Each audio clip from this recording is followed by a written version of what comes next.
हमारे नवयुवकों को बचपन से ही धर्म और सभी धार्मिक वस्तुओं का तिरस्कार करने की शिक्षा दी जा रही है। शिक्षित युवा अध्यात्मवादी तथा भक्तों का मजाक उड़ाते हैं। साधारण जनता धार्मिक होने के कारण भक्तों तथा अध्यात्मवादियों को अत्यधिक सम्मान की दृष्टि से देखती है। अतः वे ऐसी शिक्षित जनता के रवैये से निराश हो जाते हैं और उनको कोई आदर नहीं देते। धार्मिक विचारों में ढली ऐसी जनता के लिए शिक्षित वर्ग के मन में कोई हमदर्दी नहीं है। फलस्वरूप शिक्षित वर्ग के पास हमेशा ऐसे लोगों की कमी रही है जो जन कल्याण के लिए निस्वार्थ भाव से कार्य कर सके। इस बात की चर्चा हम इसलिए आपके साथ कर रहे हैं क्योंकि आपको बताना चाहते हैं कि विश्वविद्यालयों में धार्मिक अध्ययन शुरू करने की बहुत बड़ी आवश्यकता है। भूतकाल में स्कूलों में धार्मिक शिक्षा देने की कड़ी आलोचना की गई थी, इसलिए स्कूलों में धार्मिक शिक्षा बंद कर दी गई और अब आज के युवाओं में इसके गंभीर परिणाम देखने को मिल रहे हैं। मेरे विचार में शिक्षा से आध्यात्मिक अध्ययन हटा देने से मानव मन के जागने और विकसित होने के सभी अवसर समाप्त हो जाते हैं। आध्यात्मिक शिक्षा के अभाव में आज युवा वर्ग अनुशासनहीन है। वे छात्र जो सुबह शाम प्रार्थना या ध्यान नहीं करते, वे धीरे धीरे नास्तिक बन जाते हैं और उनके मन इधर उधर बिना किसी उद्देश्य के भटकते रहते हैं। वे धार्मिक विचारों तथा शिक्षाओं का तिरस्कार कर तर्क को सर्वोपरि मान लेते हैं। आमतौर पर वे कुछ अनैतिक राजनीतिज्ञों के चंगुल में फंस जाते हैं। विश्वविद्यालयों के पाठ्यक्रम में धार्मिक शिक्षा का बहिष्कार के कारण आजकल छात्र तथा शिक्षक के बीच शुद्ध तथा सम्मानजनक संबंध देखने को नहीं मिलता। अनेक शिक्षक आज धार्मिक शिक्षा की आवश्यकता का अनुभव करते हैं। विकृत बुद्धि के कारण असुर, धूर्त तथा मूर्ख लोग कभी भी श्री कृष्ण की शरण ग्रहण नहीं कर सकते, इसलिए श्री कृष्ण भी उन पर कभी दया नहीं दर्शाते। भगवान के परम दयालु अवतार श्री चैतन्य महाप्रभु ने पापी गोपाल चापल को इसलिए त्याग दिया था क्योंकि वो भगवत्व से ईर्ष्या करता था। इस संदर्भ में भगवान ने अपना मत श्रीमद् भगवत गीता में व्यक्त किया है। जो जिस प्रकार मेरी शरण में आते हैं उसे मैं उसी तरह पुरस्कृत करता हूँ। इस तरह भगवान ऐसी व्यवस्था करते हैं कि असुरगण अधम से अधम योनियों में गिरते हैं और करोड़ों वर्षों तक नारकीय जीवन भोगते हैं। जो लोग ईर्ष्यालु तथा क्रूर और नराधर्म हैं उसे मैं निरंतर भवसागर के विभिन्न असुरी योनियों में डालता हूँ। हे कुंती पुत्र, ऐसे व्यक्ति असुरी योनि में बार बार जन्म लेते हुए भी कभी भी मुझ तक नहीं पहुंच पाते। वो धीरे धीरे अत्यंत अधम गति को प्राप्त होते हैं। फिर भी भगवत्व स्वयं भगवान से अधिक दयालु होने के कारण हम जैसे नीच असुरों के प्रति भी कृपालु रहते हैं। भगवत्व उन लोगों को भी बचा सकते हैं जिन्हें स्वयं भगवान ने नकार दिया हो। यही उनका अद्वितीय चरित्र है। इसीलिए भक्तगण दुराचारी पतितों को नरक में गिरने से बचाने के लिए तरह तरह के उपाय करते हैं। निसंदेह हुए आध्यात्मिक दृष्टि से गिरे हुए इन लोगों को आध्यात्मिक मार्ग पर आगे बढ़ाने के लिए उनके बीच जाकर रहते हैं और उनके भले के लिए उसके साथ चालाकी भी करनी पड़े तो पीछे नहीं हटते। कृष्ण कृपा मूर्ति श्रील भक्ति सिद्धांत सरस्वती ठाकुर प्रभुपाद भी लंदन में एक छात्रावास खोलना चाहते थे। उनका तर्क था कि चरित्रहीन छात्रों को भागवत साक्षात्कार के पथ पर चलने के लिए थोड़ी सी इंद्र तृप्तियां के रूप में मीठी मीठी गोलियां खिलानी आवश्यक है। यदि शक्तिमान गुरु या शुद्ध भगवत चाहे तो क्षण भर में पूरे विश्व का उद्धार कर सकते हैं और हर व्यक्ति को भगवान के चरण कमलों में शरण में ले जा सकते हैं। श्री वासुदेव दत्त ने श्री चैतन्य महाप्रभु से प्रार्थना की कि वह विश्व के हर जीव हुए समस्त पाप कर्मों के फल को अपने ऊपर लेने तथा नरक के शाश्वत दुख भोगने को तैयार है। यदि भगवान एक ही बार में सारे जीवों को मुक्ति प्रदान कर दें। शुद्ध भक्त इतने दयालु होते हैं कि वे प्रत्येक जीव के आध्यात्मिक कल्याण के विषय में सदैव चिंतित रहते हैं। ऐसे शुद्ध भक्तों के चरण कमलों की धूल को अपने मस्तक पर धारण करना ही भागवत कृपा पाने का एकमात्र उपाय है। भगवत्व जानते हैं कि माया के प्रभाव से ही लोग भटक गए हैं और असुर बन गए हैं। इसलिए स्वाभाविक रूप से विनीत भक्त बिना किसी देश के असुरों के कल्याण के लिए ही सोचते रहते हैं। इसलिए भक्त पतित पावन कहलाते हैं। वस्तुतः भक्त भगवान से भी अधिक दयालु होते हैं। निसंदेह भगवान की कृपा से ही भक्त भगवान से अधिक दयालु होते हैं। ऐसे भक्तों की कृपा से ही अधम से अधम पापी पुरुष तथा स्त्रियां भगवान के चरण कमलों को प्राप्त कर सकते हैं। दूसरी ओर यदि ऐसे शुद्ध भक्तों का अपमान किया जाता है तो मोक्ष की सारी संभावनाएं समाप्त हो जाती है। यदि कोई भगवान का अपमान करता है तो केवल उनके शुद्ध भक्त ही अपराधी को बचा सकते हैं, किंतु यदि कोई शुद्ध भक्त का अपमान करता है तो भगवान भी उस अपराधी की रक्षा नहीं करते। इसी कारण शुद्ध भक्त कभी भी अपमानित अनुभव नहीं करते। जब जीसस क्राइस्ट को सूली पर चढ़ाया जा रहा था तो उन्होंने किसी पर भी दोष नहीं लगाया। हरिदास ठाकुर पर 22 बाजारों में मुसलमान काजी के सिपाहियों ने बुरी तरह कोड़े बरसाए थे, फिर भी उन्होंने भगवान से प्रार्थना की थी कि वे उन्हें मारने वाले को क्षमा कर दे। श्री नित्यानंद प्रभु को जगाई माधव नामक 2 धूर्त ने बुरी तरह घायल कर दिया था, परंतु फिर भी उन्होंने दया भाव नहीं छोड़ा। उन्होंने इस दोनों कुख्यात भाइयों का उद्धार किया और पतित पावन होने का आदर्श उदाहरण प्रस्तुत किया। ऐसे हैं शुद्ध भक्तों की अवध दया। इसलिए भक्तों का संग पाकर ही पापियों के लिए सुकृत अर्जित करने का एकमात्र उपाय है।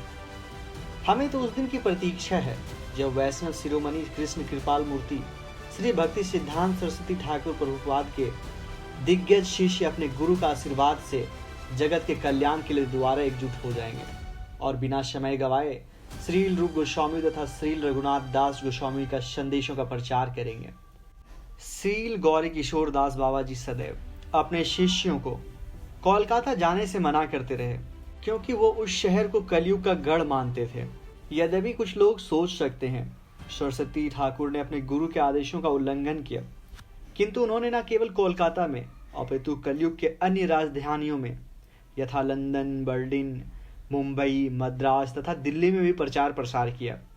वे किसी एकांत स्थान पर मंदिर बनाने तथा मन में निष्ठेय तथा निकृष्य जीवन बिताने के सख्त विरोधी थे। मानवता की आध्यात्मिक उन्नति के लिए अपनी पूरी शक्ति भगवान की सेवा में लगाने में उन्हें आदर्श स्थापित किया। उनके एक गुजराती मित्र बंबई में बिरले पार्ले नामक शांत तथा सुदूर स्थान में उनके लिए मंदिर बनवाने को तैयार थे, किंतु उन्होंने तुरंत मना कर दिया। यह तो हमारा परम सौभाग्य था कि हम उन्हें इस प्रकार कार्य करते हुए तथा प्रचार करते हुए देखा, और अब हमारा दुर्भाग्य है कि पतित पावन के आदर्श श्री भक्ति सिद्धांत सरस्वती ठाकुर के तिरोभाव के बाद हम पुनः अधम काम करने लग गए हैं। क्या हमारे उद्धार का कोई और आशा है? प्रभु ने प्रेममयी दवा के अवरुद्ध समुद्र में वे भगवत प्रेम रूपी एक नहर काट निकाले और पूरे संसार को उसमें डुबो दिया। किंतु उनके बाद कुछ जात गोस्वामी आए जो स्वयं को श्री नित्यानंद प्रभु का वंशज बताने लगे। इस लोगों के कर्म कांड के द्वारा दया तथा इस समुद्र पर पुल बांध दिया गया। दया के समुद्र को अवरुद्ध कर दिया गया। भक्ति सिद्धांत सरस्वती ठाकुर ने एक बार फिर भगवत प्रेम रूपी नहर काट निकाली और वे बाढ़ के जल को ले आए। औरों की तो बात छोड़ो, क्या अब हम ही जात गोस्वामी की तरह उन्हें दोबारा अवरुद्ध करना चाह रहे हैं? मुझ जैसे धूर्त तथा धूर्त व्यक्ति भी, जो हिंसा और असुरी मनोवृत्ति से दूषित है, भगवतों की संगति से पर्याप्त सुकृति अर्जित करके परम भगवान की सेवा करने के लिए प्रेरित हो सकता है। बच्चे स्वभाव से चंचल तथा खेल की तरफ आकर्षित होते हैं, अतः विश्वविद्यालयों में सीखने की रुचि बढ़ाने के लिए उन्हें खिलौने दिए जाए। इसी तरह नए भक्त को त्याग की भावना से कर्म करने का प्रशिक्षण दिया जाता है। उसे शास्त्रों के अनुसार आचार विग्रह की पूजा करने के लिए प्रोत्साहित किया जाता है। तब उन्नत वैष्णव उन्हें कृष्ण कथा सुनाकर भगवान प्रसाद देकर शुद्ध भक्ति के पद तक लाता है। भक्ति के ये दोनों काम भवरोग से पीड़ित नए भक्त औषधि की तरह काम करते हैं। कृष्ण भक्ति जीवों का जन्मसिद्ध अधिकार है। यह मानव की कोई नई उपज नहीं है। मूर्ख व्यक्ति सोचता है कि भगवान श्री कृष्ण की भक्ति केवल मनोकल्पना है, किंतु सच्चाई तो यह है कि श्रीमद् भागवत के अनुसार भक्ति नित्य आध्यात्मिक वस्तु अर्थात वास्तव वस्तु है। जब भक्तों का हृदय शुद्ध हो जाता है तब उन्हें भगवान श्री कृष्ण की भक्ति स्वाभाविक रूप से पूर्ण जागृत हो जाती है। जैसे रोग ठीक होने पर रोगी को भूख लगती है, उसी तरह भक्तों की संगति में नया व्यक्ति जब पर्याप्त सुकृति अर्जित कर लेता है, तब उसके हृदय में भक्ति के प्रति आकर्षण का अनुभव होने लगता है। 4 प्रकार के धार्मिक व्यक्ति भगवान श्री कृष्ण से संबंध स्थापित करते हैं। श्रीमद् भगवद गीता में भगवान श्री कृष्ण कहते हैं, हे भरत श्रेष्ठ, 4 प्रकार के पुण्यात्मा आर्थ, जिज्ञासु, अर्थार्थी तथा ज्ञानी मेरी भक्ति शुरू करते हैं। 4 वर्णों तथा 4 आश्रमों से युक्त वर्ण श्रम धर्म का दृढ़ता पूर्वक पालन करने से पुण्य कमाया जा सकता है। विद्वान मुनियों ने इस प्रणाली का चिरकाल से प्रचार किया है।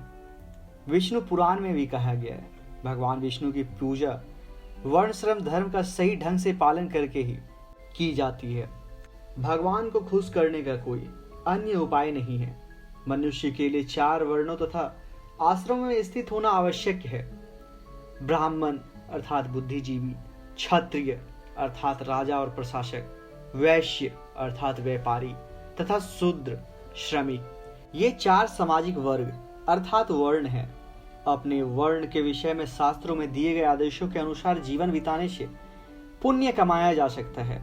इसी तरह यदि 4 आश्रमों के लोग ब्रह्मचारी, गृहस्थ, वानप्रस्थ तथा सन्यासी भी शास्त्रों के आदेशों के अनुसार कर्म करते हैं, तो वे भी प्रचुर पुण्य संचित करते हैं। जब कलयुग के कुप्रभाव इस वर्ण श्रम प्रणाली को भ्रष्ट कर देते हैं, तो मानव समाज में अनेक प्रकार के दोष उत्पन्न हो जाते हैं। फलस्वरूप जीवों में भगवान की माया शक्ति द्वारा उत्पन्न नाना प्रकार की प्राकृतिक विपदाओं द्वारा दंडित किया जाता है। जब नागरिक राजा के नियमों का पालन करते हैं, तो शासन अच्छी तरह चलता है और हर व्यक्ति समृद्ध तथा संतुष्ट रहता है। किंतु जब चोरों, धूर्तों तथा अपराधियों की असुरी जनसंख्या निरंतर बढ़ने लगती है, तो राज्य में अव्यवस्था तथा आतंक फैल जाते हैं।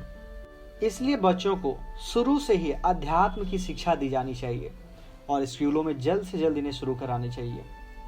ऐसी अराजकता तथा हिंसा के वातावरण में वर्ण श्रम धर्म ठीक से नहीं चल सकता। आजकल जिसे वर्ण श्रम धर्म कहा जाता है, वह वास्तव में ईश्वर विहीन असुरी धर्म है। इस असुरी प्रणाली के अंतर्गत यज्ञोपवीत धारण करने तथा शुद्ध संस्कार संपन्न करने से पुण्य नहीं मिलता। सभी प्रकार के शुद्धि संस्कार तथा धार्मिक प्रथाओं का परित्याग करके कलयुग के लोग धन्यवान तथा अधिकाधिक बलशाली बनने के लिए एक दूसरे से होड़ लगाते हैं। कोई भी व्यक्ति अपने गले में जनेऊ पहनने मात्र से ब्राह्मण बन जाता है। ऐसे शास्त्रों में भविष्यवाणी की गई थी, किंतु उससे कोई पुण्य नहीं मिलता। श्री चैतन्य महाप्रभु ने इस प्रकार को ठगने वाली वर्ण श्रम प्रणाली का निषेध किया है। कलयुग में ऐसी पतित अवस्था को पहले से जानकर भगवान श्री कृष्ण ने श्रीमद् भगवद गीता में वर्ण श्रम धर्म पर इतना बल नहीं दिया था। इसके स्थान पर वे यज्ञ के रूप में कर्म करने का बल देते हैं। अतः यह स्पष्ट है कि परम पुरुष भगवान विष्णु के यज्ञ करने से वे तुष्ट होते हैं, जिससे सारे दोष समूल नष्ट हो जाते हैं। रोग या कष्टों से पीड़ित व्यक्ति आर्त कहलाते हैं। सामान्यतः बीमारी व्यक्ति अपने रोगों के निदान के लिए डॉक्टर तथा औषधि पर निर्भर रहते हैं, किंतु दूरदर्शी विद्वानों का कहना है कि किसी भी प्रकार का कष्ट भूतकाल में किए गए पाप कर्मों का फल है। साधारण लोग नहीं जानते कि पाप फल अज्ञान से उत्पन्न होते हैं। यह अज्ञान प्रारब्ध, अप्रारब्ध तथा कुटुस्थ विद्वानों में विद्वान रहते हैं। किसी भी भौतिक साधनों से इस पाप फलों को दूर नहीं किया जा सकता। पीड़ाहारी दवा खिला देने से क्षणिक राहत मिलती है, किंतु इससे रोग का मूल कारण समाप्त नहीं होता। इसी प्रकार पाप फलों से समाप्त करने के उद्देश्य से किया गया कोई भी भौतिक प्रयास पूरी तरह राहत नहीं दिला सकता। एकमात्र भगवान की शरण ग्रहण करने से अधिकतम लाभ प्राप्त किया जा सकता है। अपने वर्तमान कष्टों से छुटकारा पाना मनुष्य जीवन का परम लक्ष्य नहीं है। जीवन का लक्ष्य उस रामबाण औषधि की खोज करना है जो भवरोग को पूरी तरह ठीक कर दे। यह रोग असंख्य रूपों से प्रकट होता है, यथा जन्म, बुढ़ापा, रोग तथा मृत्यु। धार्मिक व्यक्ति संत पुरुषों का संग करता है, और शास्त्रों का पालन करता है। इस तरह वह अपने सर्वोच्च कल्याण के लिए प्रयास करता है। शास्त्रों के संतों के वचनों में श्रद्धा उत्पन्न होने से भक्ति की शुरुआत होती है। यह श्रद्धा हृदय के समस्त अनर्थकों को नष्ट करती है और पूर्ण पुरुषोत्तम भगवान की इच्छा के प्रति समर्पण भाव बढ़ाती है। सरल भाव से प्रश्न पूछने वाला व्यक्ति को जिज्ञासु, जो जानने के लिए इच्छुक कहते हैं। ये जिज्ञासु ही भविष्य के लिए समाज की आशा है। अधिकांश बुद्धिमान तथा अबोध शिशु जिज्ञासु होते हैं। वे अपने माता पिता से अनेक बातों के बारे में विषय पूछते हैं और उनके उत्तर याद रखते हैं।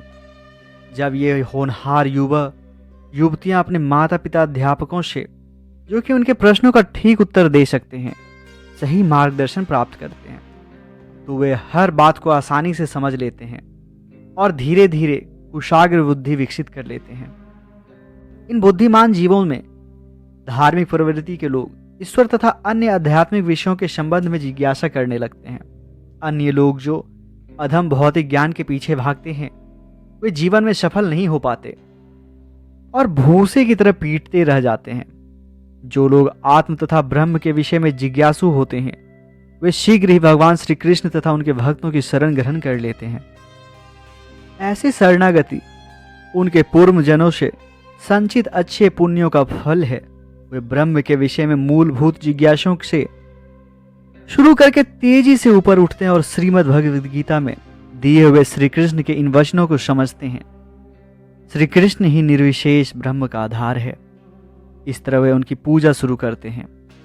किंतु शौप्लव पुण्य वाला व्यक्ति कभी भी भगवत्व नहीं बन सकता, जैसा शास्त्रों का कथन है। हे राजा, शौप्लव पुण्य वाला व्यक्ति कभी भी भगवान गोविंद, उनकी कृपा, उनके पवित्र नाम या शुद्ध भक्तों की श्रद्धा विकसित नहीं कर पाता। अधिकांश गृहस्थ भौतिक लाभ चाहते हैं। आजकल तो हर व्यक्ति गरीबी की चपेट में है। साधारण व्यक्ति इंद्र तृप्तियां के लिए धन की लालसा करता है। यदि एक बार कोई व्यक्ति इंद्र भोगियों की गलत संगति में पड़ जाए, तो वह अपनी सारी संपत्ति सुंदर वस्तुओं, कंचन कामिनी को खरीदने पर लगा देता है। अधिक धन मिल जाने पर वह पूजा, लाभ, प्रतिष्ठा चाहता है। इसके साथ साथ उसे महल, मोटर कार आदि मिलते हैं।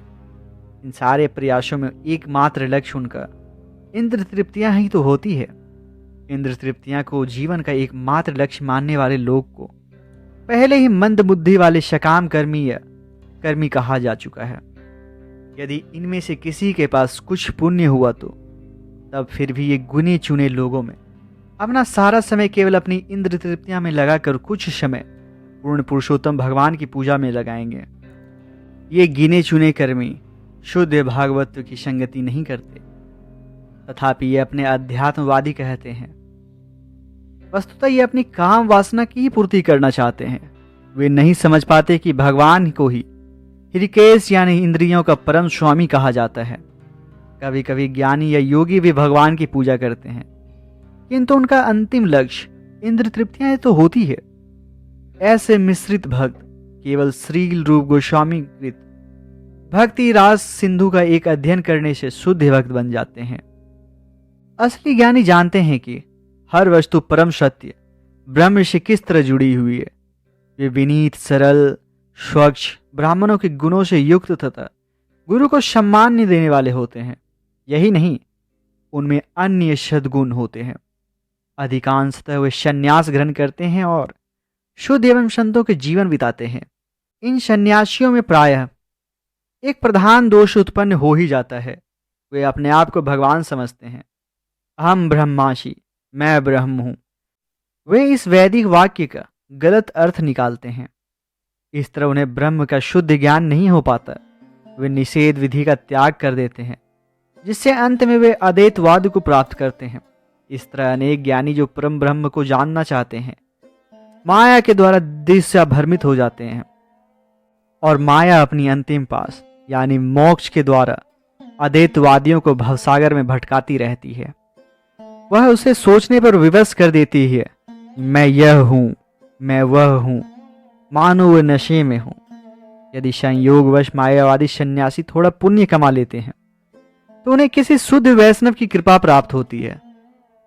जिस तरह बनारस के मायावादियों ने श्री चैतन्य महाप्रभु की कृपा प्राप्त हुई, तब वे आसानी से अनुभव कर सकते हैं कि उनके निर्विशेष ब्रह्म का परमात्मा विषय ज्ञान अधूरा है।